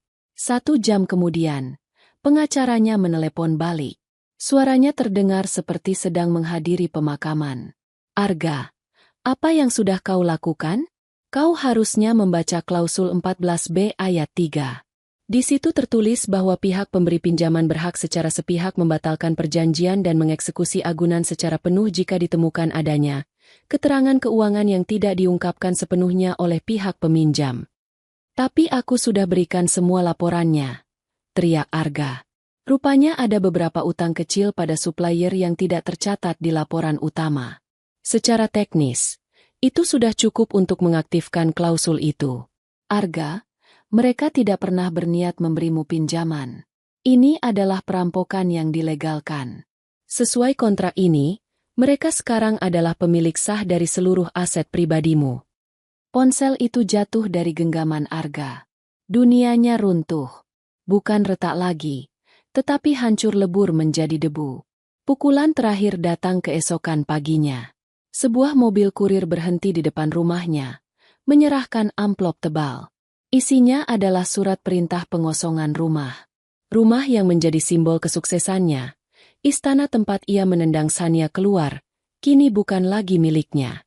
Surat itu dikeluarkan oleh sebuah perusahaan properti kecil yang namanya belum pernah ia dengar. Arga menatap nama perusahaan itu. PT Fajar Adline Sejahtera. Seperti Fajar baru. Sejahtera. Seperti kehidupan baru yang bahagia. Dan Adline. Nama tengah Sania. Napas Arga tercekat di tenggorokannya. Semuanya menjadi jelas dalam sekejap yang mengerikan. Ini bukan nasib buruk. Ini bukan kesialan bisnis. Ini adalah sebuah desain. Sebuah rencana yang brilian, kejam, dan dilaksanakan dengan sempurna. Hantu yang selama ini memburunya akhirnya menunjukkan wajahnya. Dan wajah itu adalah wajah istrinya. Wanita yang telah ia hina dan buang seperti sampah. Kehancuran Arga tidak datang seperti badai, melainkan seperti air yang merembes pelan, membasahi segalanya hingga membusuk dari dalam. Eviksi dari rumahnya adalah titik terendah yang tidak pernah ia bayangkan. Para petugas datang dengan surat resmi, memintanya mengosongkan properti dalam waktu 24 jam. Fania, yang masih tinggal di sana, tertawa histeris saat melihat surat itu. Ia tidak memaki Arga.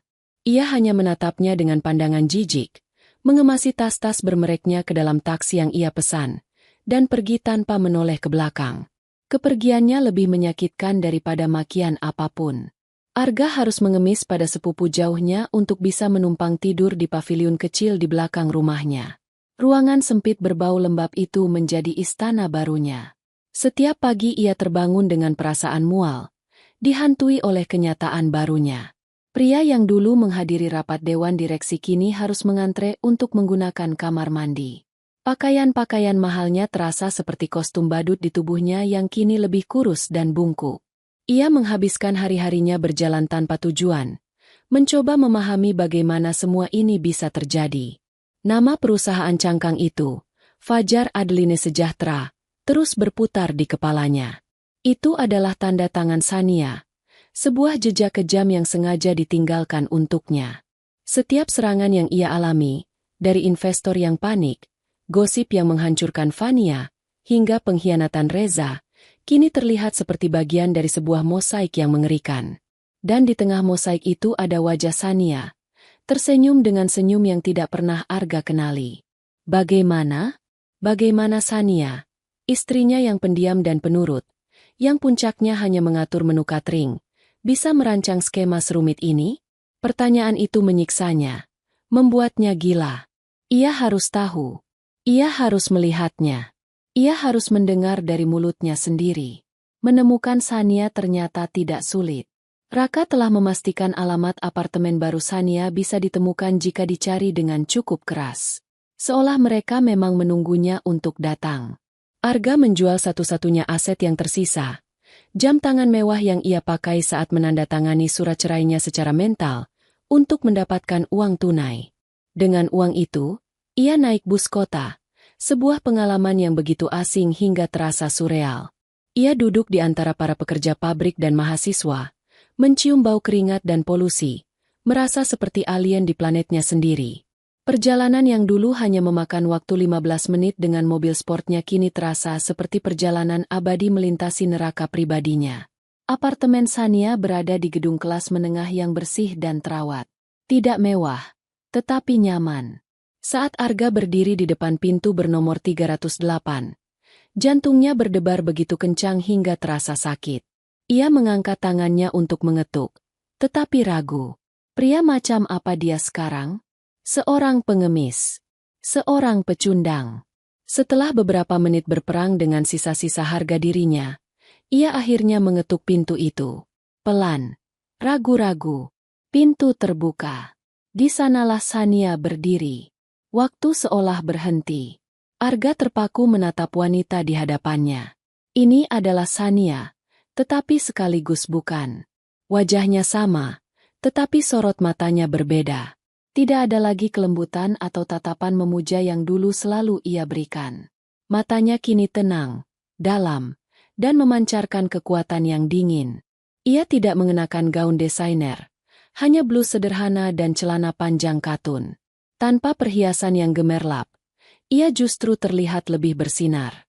Ia tampak damai, utuh, dan sangat berkuasa. Sania menatap Arga tanpa terkejut, seolah ia memang sudah menantikan kedatangannya. Ia tidak mengatakan apa-apa, hanya menatap balik, membiarkan keheningan meregang. Penampilan Arga adalah kebalikan dari Sania. Rambutnya yang dulu selalu tertata rapi kini sedikit panjang dan berminyak. Wajahnya tirus, janggut tipis yang tidak terurus tumbuh di dagunya. Kemeja yang ia kenakan kusut, dan matanya merah karena kurang tidur. Di hadapan Sania yang tenang, ia tampak seperti reruntuhan.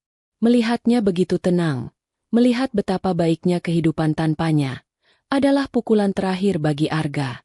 Sesuatu di dalam dirinya pecah. Benteng pertahanan egonya yang terakhir runtuh menjadi debu.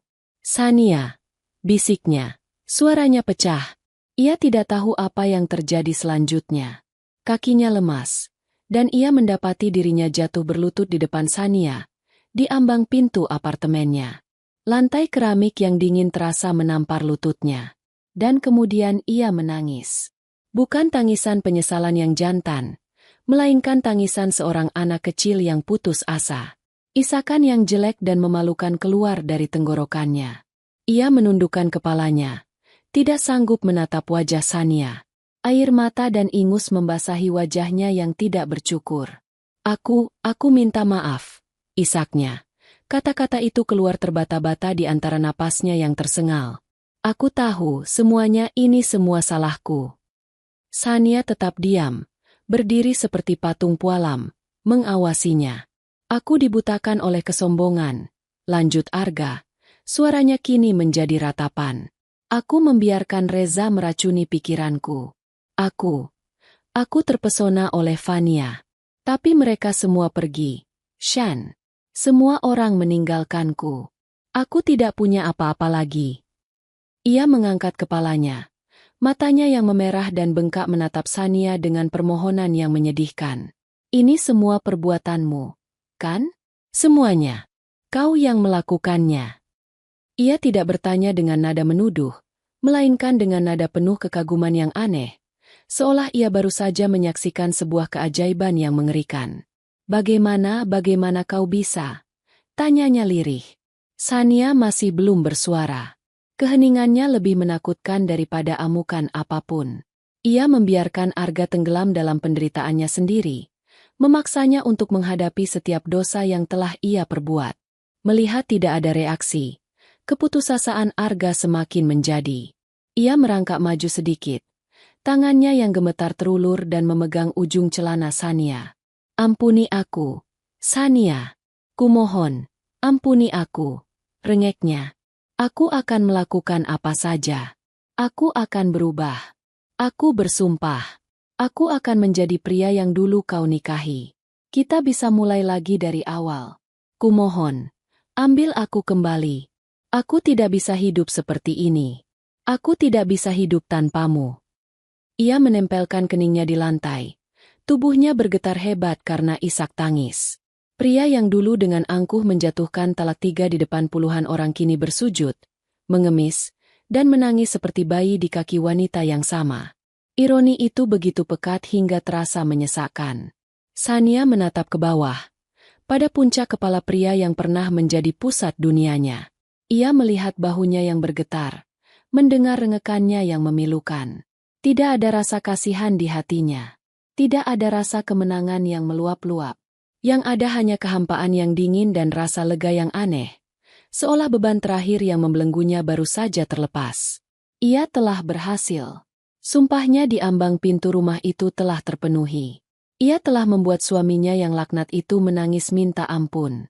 Arga masih menangis di kakinya, menunggu vonis. Dan Sania, sang hakim, sang juri, dan sang algojo, akhirnya siap untuk memberikan putusannya. Sania membiarkan Arga menangis. Ia memberinya waktu beberapa menit, bukan karena kasihan, tetapi karena ia ingin momen ini meresap sepenuhnya ke dalam jiwa pria itu. Ia ingin Arga merasakan setiap tetes air mata, setiap getar penyesalan, setiap ons kehinaan. Ia ingin suara tangisannya sendiri menjadi musik latar bagi kehancurannya, sebuah melodi yang akan terngiang-ngiang di telinganya selamanya. Perlahan, isak tangis Arga mereda, berubah menjadi napas yang tersengal-sengal dan gemetar sunyi. Ia masih bersujud di lantai, tidak berani mengangkat wajahnya, menunggu kata-kata Sania seperti seorang terpidana mati menunggu vonis hakim. Keheningan yang menggantung di antara mereka terasa berat, lebih berat daripada teriakan apapun. Akhirnya, Sania bergerak. Ia melangkah mundur 1 langkah, menciptakan jarak di antara mereka. Gerakan kecil itu terasa seperti sebuah penolakan yang telak. Arga merasakan pergeseran itu dan mengangkat kepalanya perlahan. Matanya yang bengkak penuh dengan harapan yang putus asa. Sania menatap lurus ke matanya. Tidak ada amarah di sana. Tidak ada kebencian yang meluap-luap. Yang ada hanya ketenangan yang dingin, setenang danau beku di musim dingin. Ketenangan itulah yang paling menakutkan bagi Arga. "Bangun, Arga," kata Sania. Suaranya datar, tanpa emosi. Itu bukan permintaan, melainkan perintah. Dengan gemetar, Arga mencoba bangkit. Kakinya terasa seperti jeli, dan ia harus berpegangan pada kusen pintu untuk menopang dirinya. Ia berdiri terhuyung-huyung di hadapan Sania, seorang pria hancur di depan arsitek kehancurannya. "Dulu," Sania memulai, suaranya yang pelan memotong keheningan apartemen. "Kau jatuhkan talak di depan teman-temanmu saat kau berada di puncak. Kau melakukannya dengan bangga, dengan sorak-sorai sahabatmu sebagai pengiring. Kau membuangku seolah aku adalah barang rusak yang memalukan." Setiap kata diucapkan dengan artikulasi yang jelas, tajam seperti pecahan kaca. Arga tersentak seolah ditampar.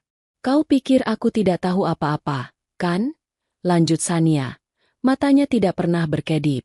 "Kau pikir aku hanya istri pajangan yang bodoh, yang hanya bisa mengatur bunga dan memilih warna gorden. Kau meremehkanku, Arga. Itu adalah kesalahan terbesarmu. Aku tahu, Shan, aku salah." Arga mencoba memotong. Suaranya serak.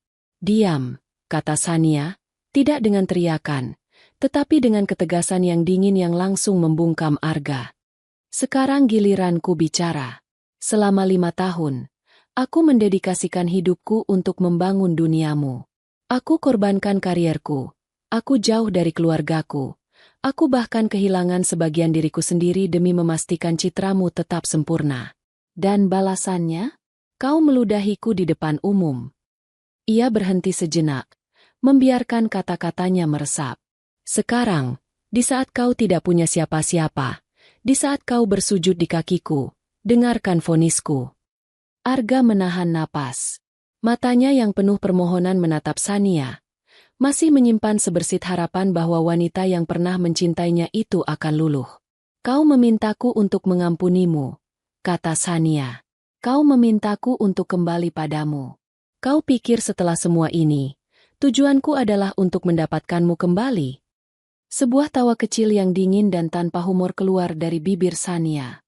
Tawa itu membuat bulu kuduk Arga berdiri. "Kau masih saja egois, Arga. Kau masih berpikir dunia ini berputar di sekelilingmu. Kau pikir pembalasanku ini adalah tentang cinta yang ditolak? Tentang seorang wanita patah hati yang ingin merebut kembali suaminya?" Ia menggelengkan kepalanya pelan. "Kau salah besar. Momen di saat kau menjatuhkan talak itu, kau tidak hanya menghancurkan hatiku. Kau membunuh wanita yang mencintaimu. Yang berdiri di hadapanmu sekarang adalah seseorang yang berbeda. Seseorang yang kau ciptakan sendiri. Pembalasanku bukan untuk membuatmu kembali padaku, Arga." Lanjutnya, suaranya kini sedikit lebih tajam. "Tapi untuk memastikan kau mengingat wajahku setiap kali kau jatuh dan tak ada seorang pun yang menolongmu. Untuk memastikan setiap kali kau melihat cermin, kau melihat wajah pecundang yang kehilangan segalanya karena kesombongannya sendiri." Harapan di mata Arga padam, digantikan oleh kengerian saat ia menyadari kebenaran kata-kata Sania. "Ini bukan negosiasi. Ini adalah eksekusi. Aku tidak akan pernah kembali padamu," kata Sania. Setiap kata adalah paku yang menancap di peti mati harapan Arga. "Aku tidak mau memulai lagi dari awal. Tidak ada kita lagi yang bisa diselamatkan. Kau dan aku sudah selesai sejak malam itu. Kau memohon ampun." Sania mengangkat alisnya. Ampunan adalah untuk mereka yang menyesal atas perbuatannya, bukan atas konsekuensinya. Kau tidak akan pernah datang ke sini jika kau masih kaya raya dan bahagia dengan Vania. Kau datang karena kau hancur dan tidak punya pilihan lain. Penyesalanmu itu palsu, Arga. Sama palsunya dengan janji pernikahanmu dulu. Arga membuka mulutnya, tetapi tidak ada suara yang keluar. Setiap argumen, setiap permohonan, terasa sia-sia di hadapan kebenaran yang dingin ini. "Mulai sekarang," kata Sania, melangkah maju hingga wajah mereka hanya berjarak beberapa inci, "kau akan belajar hidup dengan kehampaan. Kau akan merasakan bagaimana rasanya menjadi tidak terlihat, tidak dianggap, dan sendirian. Kau akan tahu bagaimana rasanya membangun sesuatu hanya untuk melihatnya hancur. Kau akan merasakan setiap ons penderitaan yang telah kau berikan padaku. Tapi bedanya, aku bangkit dari penderitaanku. Sementara kau akan tenggelam di dalamnya. Ia menatap Arga untuk terakhir kalinya. Tatapan yang panjang dan dalam, seolah sedang menghafal setiap detail dari pria yang hancur di hadapannya. Lalu, dengan ketenangan yang mutlak, ia melangkah mundur dan mulai menutup pintu apartemennya. Sania, jangan. Arga tersadar dari kelumpuhannya. Ia maju selangkah. Tangannya terulur. Kumohon, jangan tinggalkan aku seperti ini. Pintunya tidak dibanting. Sania menutupnya dengan pelan dan pasti. Bunyi klik dari kunci yang diputar dari dalam terdengar lebih keras dan lebih final daripada ledakan apapun. Bunyi itu adalah titik. Akhir dari sebuah kalimat. Akhir dari sebuah bab. Akhir dari sebuah kehidupan. Arga berdiri terpaku di depan pintu kayu yang tertutup itu. Ia bisa mendengar suara langkah kaki Sania yang menjauh di dalam. Ia sendirian di lorong apartemen yang sunyi. Keheningan menelannya bulat-bulat. Ia mengangkat tangannya dan memukul pintu itu sekali. Lemah. Sania. Panggilnya lirih. Tidak ada jawaban. Ia memukul lagi. Lebih keras. Buka pintunya. Teriaknya. Suaranya serak karena putus asa. Lorong itu hanya menggema balik teriakannya. Ia akhirnya sadar. Tidak ada yang akan membukakan pintu untuknya. Tidak ada lagi jalan kembali. Vonis telah dijatuhkan. Hukumannya adalah kehidupan itu sendiri. Kehidupan tanpa kekayaan, tanpa kekuasaan, tanpa cinta, dan tanpa harapan. Punggungnya merosot di sepanjang pintu, dan ia terduduk lemas di lantai lorong yang dingin. Ia tidak menangis lagi. Air matanya sudah kering. Yang tersisa hanyalah kehampaan yang menganga di dalam dadanya. Sebuah lubang hitam yang diciptakan oleh tangannya sendiri. Ia menatap tangannya. Tangan yang sama yang dulu memegang dunia, kini kosong.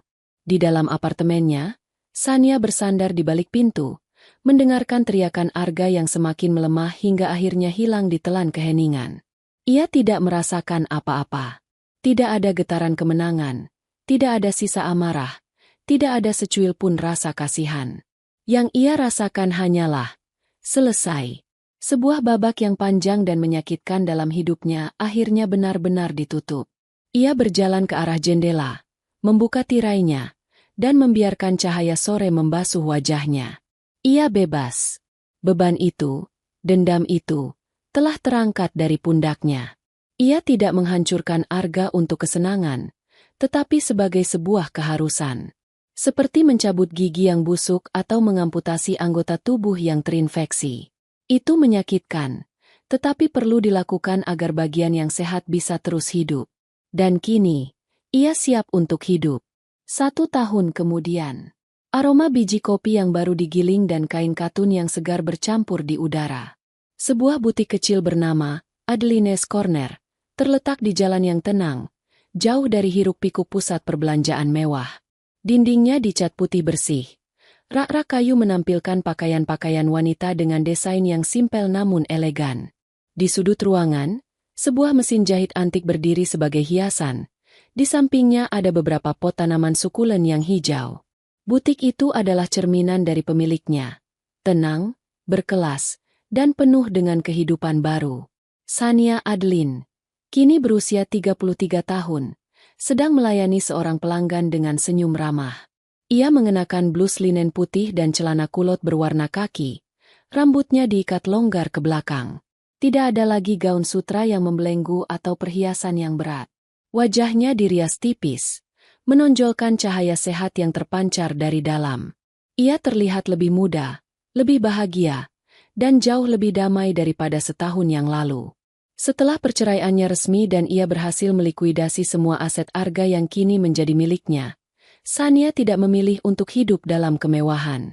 Ia mengambil sebagian kecil dari uang itu sebagai modal, menyisihkan sisanya di rekening investasi, dan menggunakan modal tersebut untuk mewujudkan mimpi lamanya, membuka butik sendiri.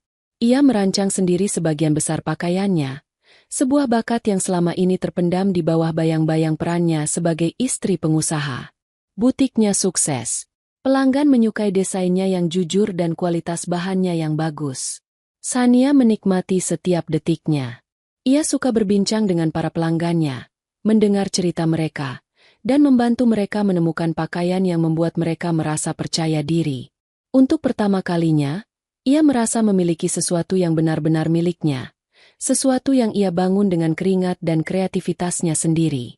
Shan, kopinya datang. Suara Raka memecah konsentrasinya.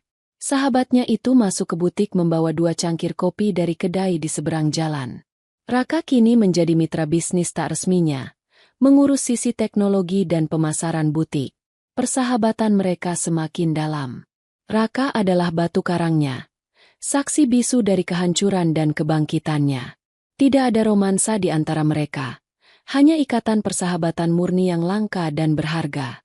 Terima kasih, Rak, kata Sania sambil menerima cangkir itu. Bagaimana performa iklan yang baru? Luar biasa. Kunjungan ke situs web naik 30%. Jawab Raka sambil duduk di bangku dekat jendela. Mereka berbincang santai tentang bisnis, tentang film baru, tentang hal-hal normal yang mengisi kehidupan. Masa lalu yang kelam itu terasa begitu jauh, seperti film yang pernah mereka tonton bersama. Saat sore menjelang dan butik mulai sepi, Sania duduk di samping Raka, menyesap kopinya sambil menatap keluar jendela. Butiknya berhadapan langsung dengan sebuah restoran mewah, tempat para pebisnis dan sosialitas sering makan siang. Dan saat itulah ia melihatnya. Sebuah pemandangan yang begitu ironis hingga terasa seperti adegan yang ditulis oleh penulis naskah yang sinis. Di seberang jalan, di pelataran parkir restoran mewah itu, seorang pria dengan seragam juru parkir berwarna oranye kusam sedang sibuk meniup peluit dan mengarahkan sebuah sedan mewah untuk mundur. Pria itu kurus, kulitnya gelap terbakar matahari, dan gerakannya tampak lesu karena lelah. Sania menyipitkan matanya. Jantungnya berhenti berdetak sejenak. Ia mengenali pria itu. Itu adalah Arga. Arga Wijoyo, mantan CEO Wijoyo Perkasa, pria yang dulu tidak akan pernah menyentuh kemudi mobilnya sendiri karena selalu ada sopir, kini berdiri di bawah terik matahari, mendapatkan beberapa ribu rupiah untuk memarkirkan mobil orang lain. Pakaiannya yang kebesaran, wajahnya yang kuyu, dan tatapannya yang kosong menceritakan sebuah kisah kejatuhan yang total. Seolah drama itu belum cukup, pintu restoran terbuka. Seorang wanita keluar, berjalan dengan angkuh. Itu Fania. Ia terlihat sedikit lebih tua, riasannya lebih tebal, dan gaunnya sedikit terlalu ketat.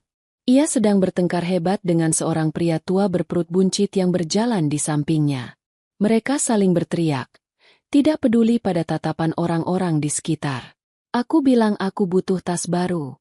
Kau janji, teriak Fania. Kau pikir uangku tidak ada habisnya? Balas pria tua itu. Bulan ini saja kau sudah habis lebih banyak dari biaya cicilan rumahku. Arga, sang juru parkir, hanya menunduk saat pasangan itu berjalan melewatinya, berpura-pura tidak melihat. Ia pasti mengenali Fania, wanita yang pernah menjadi alasan baginya untuk membuang segalanya. Fania meliriknya sekilas, tanpa ekspresi, seolah Arga hanyalah bagian dari perabotan jalanan yang tidak berarti. Takdir telah mempertemukan mereka kembali, bukan sebagai pasangan yang berkuasa, tetapi sebagai dua pecundang dalam drama kehidupan mereka masing-masing. Sania menatap pemandangan itu dari balik jendela butiknya yang sejuk dan damai. Ia melihat mantan suaminya yang kini menjadi juru parkir, dan wanita